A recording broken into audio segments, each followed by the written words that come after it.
ശ്രദ്ധയോടെ ശ്രവിക്കുന്ന സത്സംഗപ്രിയർക്കെല്ലാം ഭക്തിപൂർവം നമസ്കാരം. മനുഷ്യജീവിതത്തിന്റെ ഗഹനമായ ചോദ്യങ്ങൾക്കും അസ്തിത്വത്തിന്റെ ആഴത്തിലുള്ള സംശയങ്ങൾക്കും ശാശ്വത പ്രകാശമായി നിലകൊള്ളുന്ന ദിവ്യഗ്രന്ഥമാണ് ശ്രീമദ് ഭഗവദ്ഗീത. കാലത്തെ അതിജീവിച്ച് അനവധി തലമുറകളുടെ ഹൃദയങ്ങളെ പ്രകാശിപ്പിച്ച ഈ അമൃതോപദേശം ഒരു യുദ്ധഭൂമിയുടെ നടുവിൽ ഉദിച്ചതാണ് എന്നത് അതിന്റെ അതുല്യമായ മഹത്വം വ്യക്തമാക്കുന്നു. ജീവിതം മുന്നിൽ വയ്ക്കുന്ന പ്രതിസന്ധികളുടെ സമയത്ത് മനുഷ്യൻ എങ്ങനെ ചിന്തിക്കണം, എങ്ങനെ പ്രവർത്തിക്കണം, എങ്ങനെ സമത്വത്തിൽ നിലകൊള്ളണം എന്നതിന്റെ ദിവ്യദീപമാണ് ഗീത. കുരുക്ഷേത്രം ഒരു സാധാരണ യുദ്ധഭൂമി മാത്രമായിരുന്നില്ല. അത് മനുഷ്യഹൃദയത്തിന്റെ ആന്തരിക സംഘർഷങ്ങളുടെ പ്രതീകമായിരുന്നു. പുറത്തേക്ക് രണ്ട് സൈന്യങ്ങൾ നേർക്കുനേർ നിന്നപ്പോൾ അകത്ത് ഒരു മനുഷ്യന്റെ മനസ്സ് സംശയത്തിലും കരുണയിലും ഭയത്തിലും കുടുങ്ങിയിരുന്നു. ആ മനുഷ്യൻ അർജുനൻ. അപരാജിതനായ ധനുർധരി, മഹാവീരൻ, അനവധി യുദ്ധങ്ങളിൽ വിജയം നേടിയ യോദ്ധാവ്. എന്നാൽ ആ നിർണായക നിമിഷത്തിൽ അവൻ ജീവിതത്തിന്റെ അർത്ഥത്തെ ചോദ്യം ചെയ്യുന്ന ഒരു മനുഷ്യനായി മാറി. യുദ്ധം ആരംഭിക്കാനിരിക്കെ അർജുനൻ തന്റെ രഥസാരഥിയായ ശ്രീകൃഷ്ണനോട് പറഞ്ഞു, തന്റെ രഥം രണ്ട് സൈന്യങ്ങളുടെ നടുവിൽ നിർത്തണമെന്ന്. കൃഷ്ണൻ പുഞ്ചിരിയോടെ രഥം മുന്നോട്ടു നീക്കി. രഥം നിശ്ചലമായി നിൽക്കുമ്പോൾ അർജുനന്റെ ദൃഷ്ടി യുദ്ധഭൂമിയിലൂടെ സഞ്ചരിച്ചു. അവൻ ശത്രുക്കളെ കണ്ടില്ല, തന്റെ സ്വന്തം ലോകത്തെയായിരുന്നു കണ്ടത്. പിതാമഹനായ ഭീഷ്മൻ, ഗുരുവായ ദ്രോണാചാര്യൻ, ബന്ധുക്കൾ, സുഹൃത്തുക്കൾ ഇവരെല്ലാം യുദ്ധത്തിനായി സജ്ജമായി നിൽക്കുന്നത് കണ്ടപ്പോൾ അർജുനന്റെ ഹൃദയം കരുണയിൽ മുങ്ങിപ്പോയി. അവന്റെ കൈകൾ വിറച്ചു, ശരീരം ദുർബലമായി, ഗാണ്ഡീവം കയ്യിൽ നിന്ന് വഴുതിപ്പോയി. വിഷാദഭരിതമായ ശബ്ദത്തിൽ അവൻ പറഞ്ഞു, താൻ ഇവരെ എങ്ങനെ നേരിടും? ഇവരെ ജയിച്ചാൽ എന്ത് ലാഭം? രാജ്യം വേണ്ട, വിജയം വേണ്ട, സുഖം പോലും വേണ്ട എന്ന്. സ്വന്തം ബന്ധുക്കളെ നശിപ്പിച്ചിട്ട് ജീവിക്കാൻ തനിക്കാഗ്രഹമില്ലെന്നവൻ തുറന്നു പറഞ്ഞു. ഇങ്ങനെ പറഞ്ഞ് മഹായോദ്ധാവായ അർജുനൻ രഥത്തിലിരുന്നു തളർന്നു. അപ്പോൾ ശ്രീകൃഷ്ണൻ അവനെ കരുണയോടെയും ആഴമുള്ള ജ്ഞാനത്തോടെയും നോക്കി സംസാരിച്ചു തുടങ്ങി. അവൻ പറഞ്ഞു, അർജുന, നിന്റെ ഈ വിഷാദം ധീരനോട് യോജിച്ചതല്ല. ഇത് ഹൃദയദൗർബല്യം മാത്രമാണ്. എഴുന്നേറ്റ് നിൽക്കുക, നിന്റെ യഥാർത്ഥ സ്വഭാവം ഓർക്കുക. അർജുനൻ വിനയത്താൽ മറുപടി നൽകി. താൻ ശിഷ്യനാണെന്നും ധർമ്മമെന്താണെന്ന് വ്യക്തമല്ലെന്നും ഉപദേശം നൽകണമെന്നും അവൻ അപേക്ഷിച്ചു. അങ്ങനെ മനുഷ്യരാശിക്കു വഴികാട്ടിയായ ഗീതയുടെ അമൃതോപദേശം ആരംഭിച്ചു. കൃഷ്ണൻ ആത്മാവിന്റെ നിത്യസ്വഭാവം വിശദീകരിച്ചു. ആത്മാവ് ഒരിക്കലും ജനിക്കുന്നതുമില്ല, മരിക്കുന്നതുമില്ല. അത് ശാശ്വതവും അവിനാശിയുമാണ്. ശരീരം മാറുമ്പോഴും ആത്മാവ് മാറ്റമില്ലാതെ നിലകൊള്ളുന്നു. സുഖദുഃഖങ്ങൾ വരികയും പോകുകയും ചെയ്യുന്ന അനിത്യാനുഭവങ്ങളാണ്. അവയെ സമത്വത്തോടെ സഹിക്കുന്നവനാണ് ജ്ഞാനി. മനുഷ്യൻ തന്റെ യഥാർത്ഥ സ്വഭാവം തിരിച്ചറിയുമ്പോൾ ഭയം പതുക്കെ അകന്നുപോകുന്നു. ശേഷം കൃഷ്ണൻ കർമ്മയോഗത്തിന്റെ മഹത്വം തുറന്നു പറഞ്ഞു. മനുഷ്യന് കർമ്മം ചെയ്യാനുള്ള അധികാരം മാത്രമേയുള്ളൂ, ഫലത്തിൽ അവകാശമില്ല. ഫലാസക്തി ഉപേക്ഷിച്ചു ചെയ്യുന്ന പ്രവർത്തനമാണ് യോഗം. ലോകം മുഴുവൻ പ്രവർത്തനത്തിലൂടെയാണ് നിലനിൽക്കുന്നത്. മഹാന്മാർ ലോകത്തിനു മാതൃകയായി പ്രവർത്തിക്കുന്നു. അതുകൊണ്ട് കടമയിൽ നിന്ന് പിന്മാറുന്നത് ജ്ഞാനത്തിന്റെ വഴിയല്ല. ഇങ്ങനെ കൃഷ്ണന്റെ വാക്കുകൾ അർജുനന്റെ ഉള്ളിൽ പതുക്കെ പ്രകാശമായി പരക്കാൻ തുടങ്ങി. എന്നിരുന്നാലും മനുഷ്യന്റെ മനസ്സെത്ര ചഞ്ചലമാണെന്ന് അർജുനൻ തുറന്നു സമ്മതിച്ചു. മനസ്സ് കാട്ടിനേക്കാൾ അസ്ഥിരമാണെന്നും അതിനെ നിയന്ത്രിക്കാൻ എങ്ങനെ സാധിക്കുമെന്നും അവൻ ചോദിച്ചു. കൃഷ്ണൻ സ്നേഹത്തോടെ മറുപടി നൽകി, മനസ്സ് ചഞ്ചലമാണെങ്കിലും അഭ്യാസവും വൈരാഗ്യവും കൊണ്ട് അതിനെ നിയന്ത്രിക്കാമെന്ന്. എവിടേക്കും ഓടുന്ന മനസ്സ് വീണ്ടും വീണ്ടും ആത്മാവിലേക്ക് കൊണ്ടുവരണം. സ്വയം ജയിച്ചവനാണ് യഥാർത്ഥ യോഗി. അർജുനന്റെ ഉള്ളിൽ പതുക്കെ ധൈര്യം വീണ്ടെടുക്കാൻ തുടങ്ങി. അർജുനന്റെ ഉള്ളിൽ പതുക്കെ ധൈര്യം വീണ്ടെടുക്കാൻ തുടങ്ങിയെങ്കിലും അവന്റെ മനസ്സ് ഇപ്പോഴും സമ്പൂർണമായ ശാന്തിയിൽ എത്തിച്ചേരാനുണ്ടായിരുന്നു. കൃഷ്ണൻ അവന്റെ അന്തർസ്ഥിതിയെ സൂക്ഷ്മമായി തിരിച്ചറിഞ്ഞു. മനുഷ്യന്റെ സംശയങ്ങൾ ഒരൊറ്റ വാക്കിൽ അകലുന്നതല്ല. അവ ബോധത്തിന്റെ പ്രകാശത്തിൽ പതുക്കെ അലിഞ്ഞു പോകേണ്ടതാണ് എന്നവൻ അറിയാമായിരുന്നു. അതുകൊണ്ട് കൃഷ്ണൻ തന്റെ ഉപദേശം കൂടുതൽ ആഴത്തിലേക്ക് നയിച്ചു. മനുഷ്യജീവിതത്തിൽ പ്രവർത്തനവും ജ്ഞാനവും ഭക്തിയും പരസ്പരം വിരുദ്ധങ്ങളല്ലെന്ന് കൃഷ്ണൻ വ്യക്തമാക്കി. അവയെല്ലാം ഒരേ പരമസത്യത്തിലേക്കുള്ള വ്യത്യസ്ത വഴികളാണ്. പ്രവർത്തനത്തിലൂടെ മനസ്സ് ശുദ്ധമാകുന്നു, ജ്ഞാനത്തിലൂടെ അജ്ഞാനം നീങ്ങുന്നു, ഭക്തിയിലൂടെ ഹൃദയം ദൈവസന്നിധിയിൽ ലയിക്കുന്നു. ഈ 3 മാർഗങ്ങളും സമന്വയത്തോടെ സ്വീകരിക്കുന്നവനാണ് സമഗ്രമായ ആത്മീയ പുരോഗതി നേടുന്നത്. കൃഷ്ണൻ തുടർന്ന് മനുഷ്യന്റെ ആസക്തികളുടെ സ്വഭാവം വിശദീകരിച്ചു. ഇന്ദ്രിയങ്ങൾ വിഷയങ്ങളിലേക്ക് പോകുന്നു, വിഷയങ്ങൾ മനസ്സിൽ ചിന്തകൾ സൃഷ്ടിക്കുന്നു, ചിന്തകൾ ആസക്തിയായി മാറുന്നു, ആസക്തി ആഗ്രഹമായി വളരുന്നു, ആഗ്രഹം തടസ്സപ്പെടുമ്പോൾ ക്രോധം ജനിക്കുന്നു, ക്രോധത്തിൽ നിന്ന് വിവേകം നഷ്ടമാകുന്നു, വിവേകം നഷ്ടമായാൽ മനുഷ്യൻ തന്റെ യഥാർത്ഥ ലക്ഷ്യം മറക്കുന്നു. ഇങ്ങനെ പതുക്കെ മനുഷ്യൻ അകത്തുനിന്ന് തകർന്നുപോകുന്നു. അതുകൊണ്ടുതന്നെ ഇന്ദ്രിയ നിയന്ത്രണം ആത്മീയ ജീവിതത്തിന്റെ അടിസ്ഥാനമാണെന്ന് കൃഷ്ണൻ ഉപദേശിച്ചു. അർജുനൻ ഈ ഉപദേശം ആഴത്തിൽ ഗ്രഹിക്കാൻ തുടങ്ങി. പുറം ലോകത്തിലെ യുദ്ധം ജയിക്കുന്നതിലുപരി ഉള്ളിലെ അസ്വസ്ഥതയെ ജയിക്കേണ്ടതിന്റെ പ്രാധാന്യം അവൻ തിരിച്ചറിഞ്ഞു. കൃഷ്ണൻ വീണ്ടും സമത്വബുദ്ധിയുടെ മഹത്വം ഓർമ്മിപ്പിച്ചു.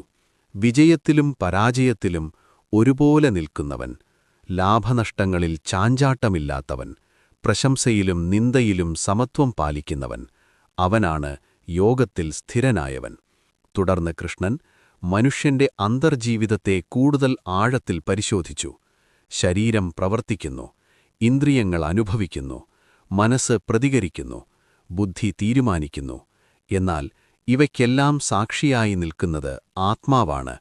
ഈ സാക്ഷിഭാവം മനസ്സിലാക്കുന്നവന് ജീവിതത്തിന്റെ ഭാരം കുറയുന്നു.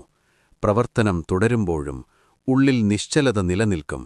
ഈ നിലയാണ് യോഗത്തിന്റെ ഗഹനാവസ്ഥ. അർജുനന്റെ സംശയങ്ങൾ പതുക്കെ അകലുകയായിരുന്നു. അവന്റെ ശ്വാസം സമമായി, മനസ്സേകാഗ്രമാകാൻ തുടങ്ങി. എന്നാൽ കൃഷ്ണൻ അവനെ ഒരു ഘട്ടത്തിൽ നിർത്തിയില്ല. ആത്മീയ യാത്ര നിരന്തരമായ ജാഗ്രത ആവശ്യപ്പെടുന്നതാണെന്ന് അവൻ പറഞ്ഞു. ഒരു നിമിഷം പോലും അശ്രദ്ധ വന്നാൽ മനസ്സ് പഴയ സ്വഭാവങ്ങളിലേക്ക് മടങ്ങിപ്പോകും. അതുകൊണ്ട് അഭ്യാസം സ്ഥിരമായി തുടരണമെന്നും വൈരാഗ്യം ഹൃദയത്തിൽ വളർത്തണമെന്നും അവൻ ഉപദേശിച്ചു. കൃഷ്ണൻ തുടർന്ന് ലോകത്തിന്റെ അനിത്യതയെക്കുറിച്ച് വീണ്ടും വിശദീകരിച്ചു. മനുഷ്യൻ സ്ഥിരതയെ പുറത്തുള്ള വസ്തുക്കളിൽ അന്വേഷിക്കുന്നു. എന്നാൽ അവയെല്ലാം മാറ്റത്തിനാധീനമാണ്. സമ്പത്തു മാറും, ബന്ധങ്ങൾ മാറും, ശരീരം മാറും, സാഹചര്യങ്ങൾ മാറും. ഈ മാറ്റങ്ങളുടെ നടുവിൽ മാറ്റമില്ലാതെ നിലകൊള്ളുന്നത് ആത്മാവാണ്.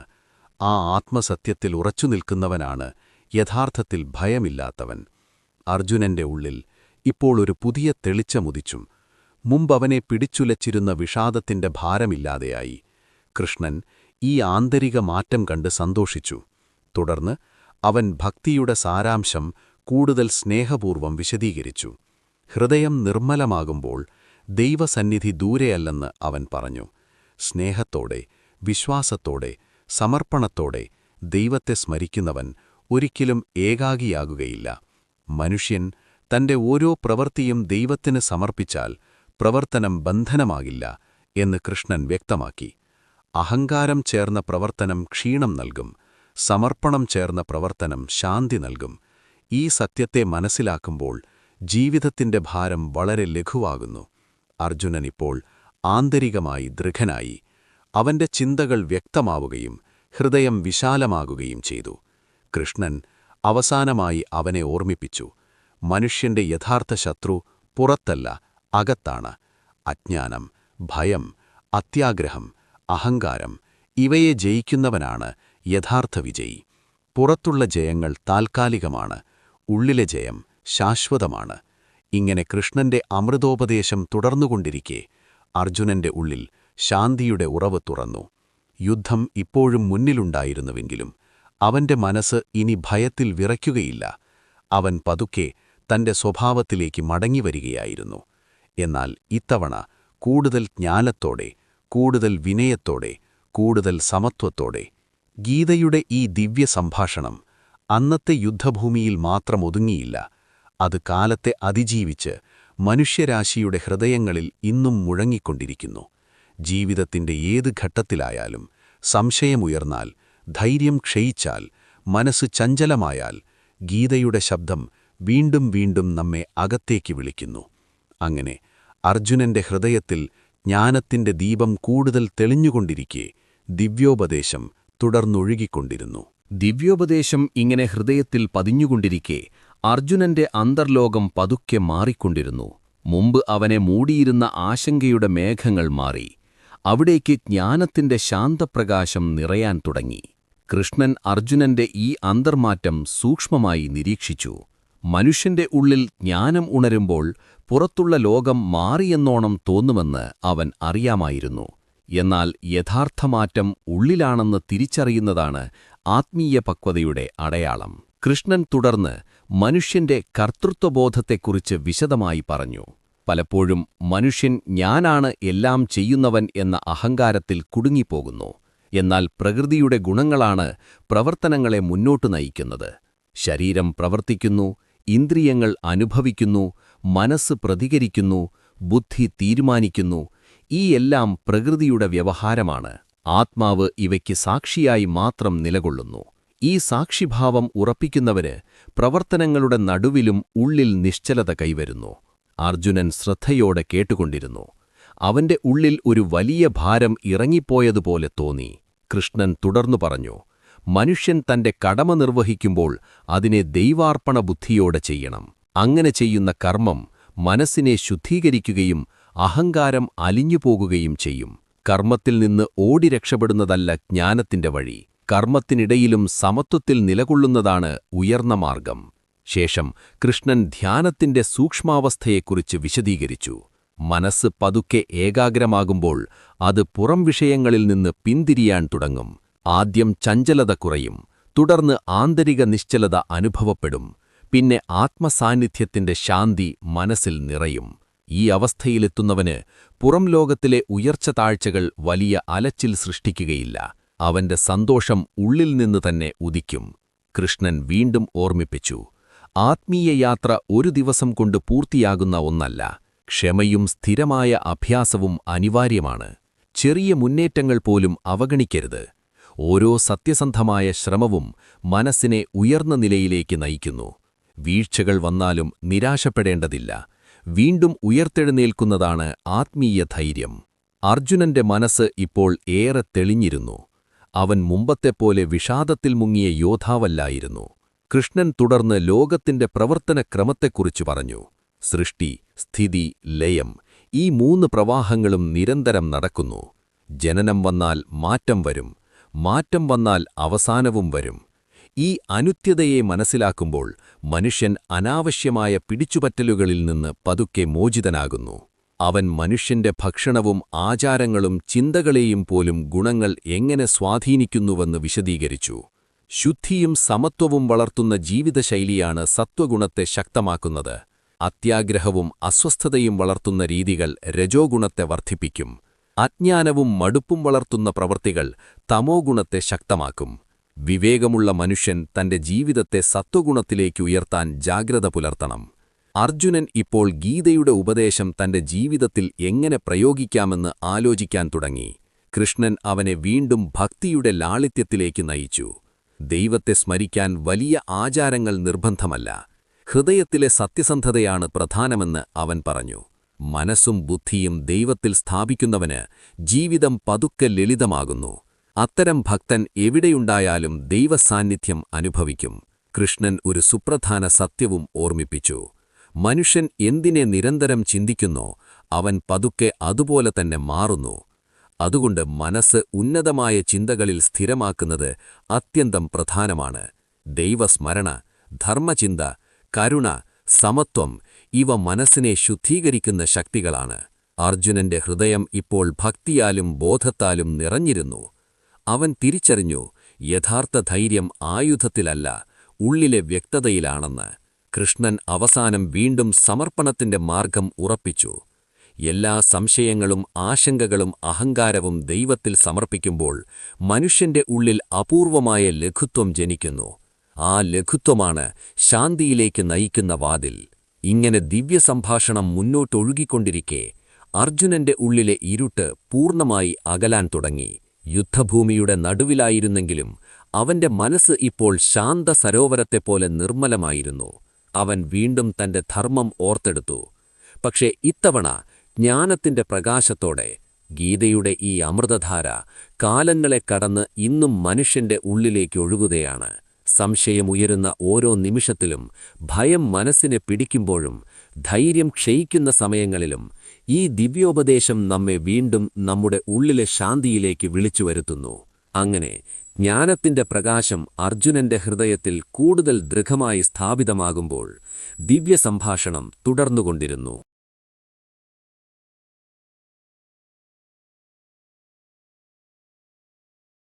ദിവ്യസംഭാഷണം ഇങ്ങനെ തുടർന്നുകൊണ്ടിരിക്കെ അർജുനന്റെ ഹൃദയം കൂടുതൽ ആഴത്തിലുള്ള ശാന്തിയിലേക്ക് നീങ്ങുകയായിരുന്നു. മുമ്പ് അവനെ വിറപ്പിച്ചിരുന്ന സംശയങ്ങളുടെ തരംഗങ്ങൾ ഇപ്പോൾ പതുക്കെ ശമിക്കുകയായിരുന്നു. കൃഷ്ണന്റെ ഓരോ വാക്കും അവന്റെ ഉള്ളിൽ ഉറച്ച സത്യമായി പതിഞ്ഞുകൊണ്ടിരുന്നു. മനുഷ്യന്റെ ജീവിതം പുറത്തുള്ള സാഹചര്യങ്ങൾ നിയന്ത്രിക്കുന്നതല്ല, ഉള്ളിലെ ദൃഷ്ടികോണമാണ് അത് രൂപപ്പെടുത്തുന്നതെന്ന് അവൻ വ്യക്തമായി മനസ്സിലാക്കാൻ തുടങ്ങി. കൃഷ്ണൻ തുടർന്ന് മനുഷ്യന്റെ അന്തർയാത്രയെ കൂടുതൽ സൂക്ഷ്മമായി വിശദീകരിച്ചു. പുറം ലോകത്തിലെത്ര വിജയം നേടിയാലും മനസ്സശാന്തമായാൽ സന്തോഷം നിലനിൽക്കുകയില്ല. അതുകൊണ്ട് യഥാർത്ഥ ആത്മീയ പുരോഗതി ഉള്ളിലെ സമത്വത്തിലാണ് തുടങ്ങുന്നതെന്ന് അവൻ പറഞ്ഞു. ഇന്ദ്രിയങ്ങൾ വിഷയങ്ങളിലേക്ക് ഓടുമ്പോൾ അവയെ ബുദ്ധിയുടെ വെളിച്ചത്തിൽ നിരീക്ഷിക്കുകയും പതുക്കെ നിയന്ത്രിക്കുകയും ചെയ്യണം. നിയന്ത്രണമെന്നത് ബലമായി അടക്കുന്നതല്ല, വിവേകത്തോടെ ദിശ തിരിക്കുന്നതാണ്. അർജുനൻ ഈ സൂക്ഷ്മഭേദം മനസ്സിലാക്കി. മുമ്പ് അവൻ ത്യാഗത്തെ പ്രവർത്തന വിമുഖതയായി കരുതിയിരുന്നു.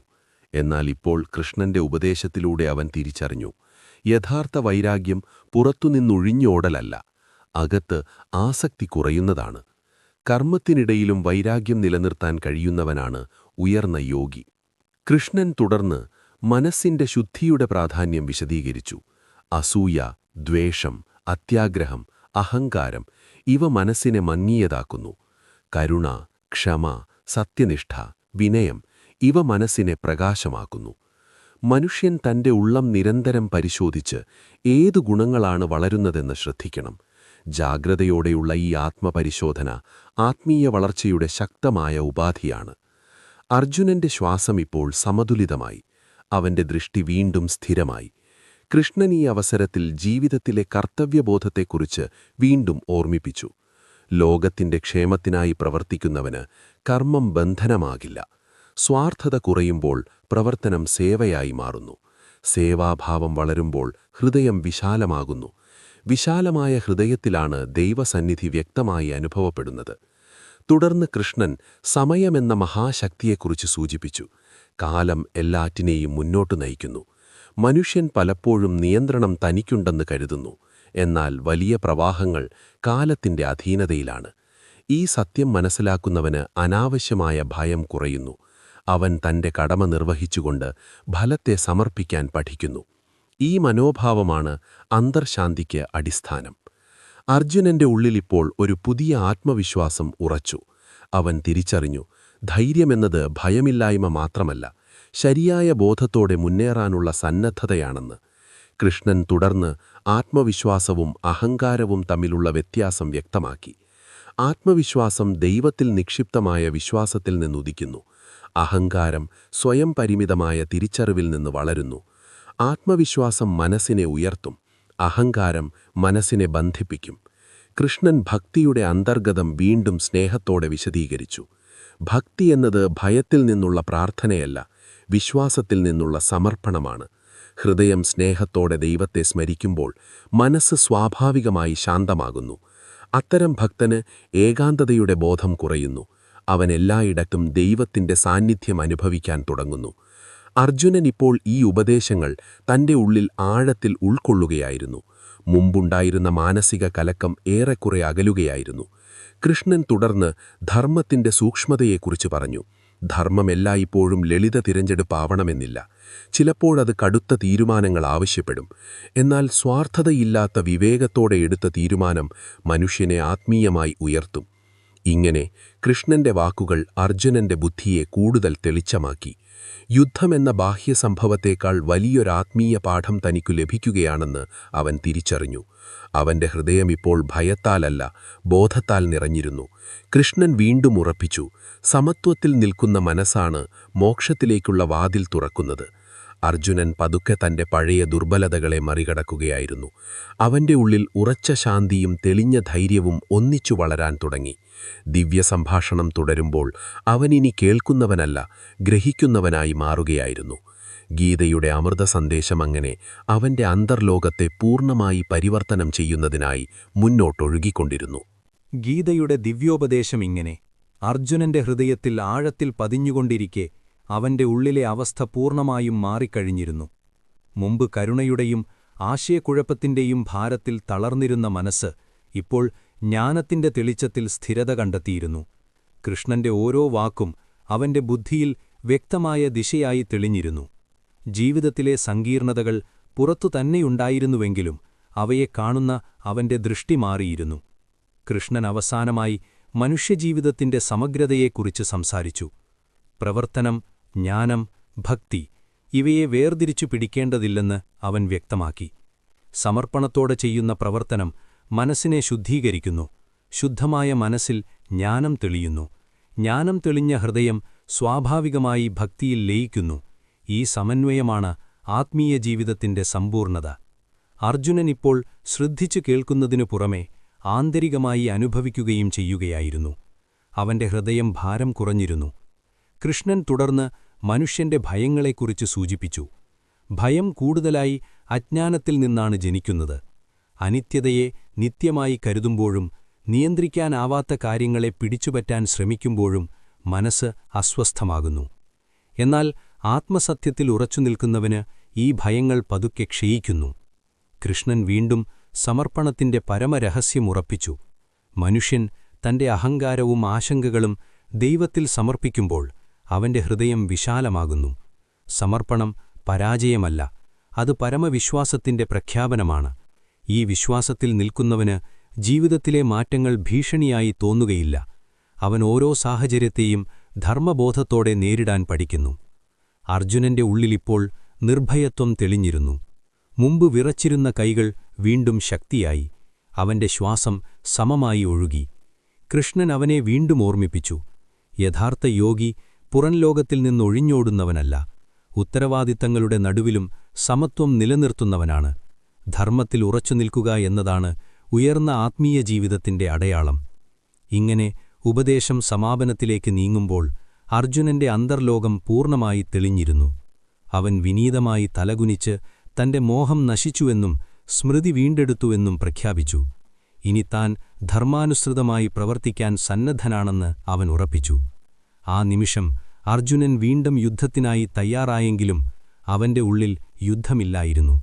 അവിടെ സമത്വവും ശാന്തിയും ഉറച്ച ബോധവും മാത്രമേ ഉണ്ടായിരുന്നുള്ളൂ. ഗീതയുടെ ഈ ദിവ്യസംഭാഷണം അന്നത്തെ യുദ്ധഭൂമിയിൽ അവസാനിച്ചില്ല. അത് കാലങ്ങളിലൂടെ മനുഷ്യരാശിയുടെ അന്തർഹൃദയങ്ങളിൽ തുടർച്ചയായി മുഴങ്ങിക്കൊണ്ടിരിക്കുന്നു. ഓരോ മനുഷ്യന്റെയും ജീവിതത്തിൽ സംശയത്തിന്റെ നിമിഷങ്ങൾ വരും. ധൈര്യം ക്ഷയിക്കുന്ന സമയങ്ങൾ വരും. അപ്പോൾ ഈ ദിവ്യോപദേശം വീണ്ടും നമ്മെ ഓർമ്മിപ്പിക്കുന്നു.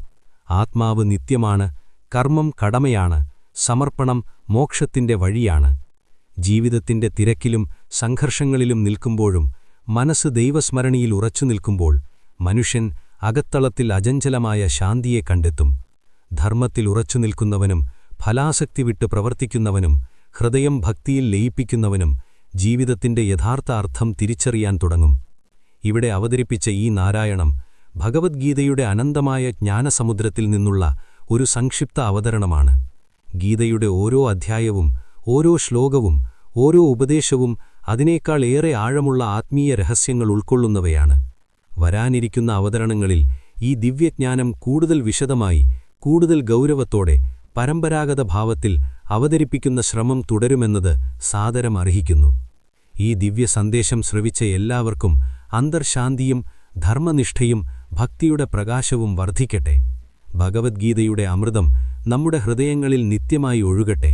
ധർമ്മത്തിൽ ഉറച്ചുനിൽക്കാം, കർമ്മം സമർപ്പണത്തോടെ നിർവഹിക്കാം, ഭക്തിയിൽ മനസ്സ് സ്ഥാപിക്കാം.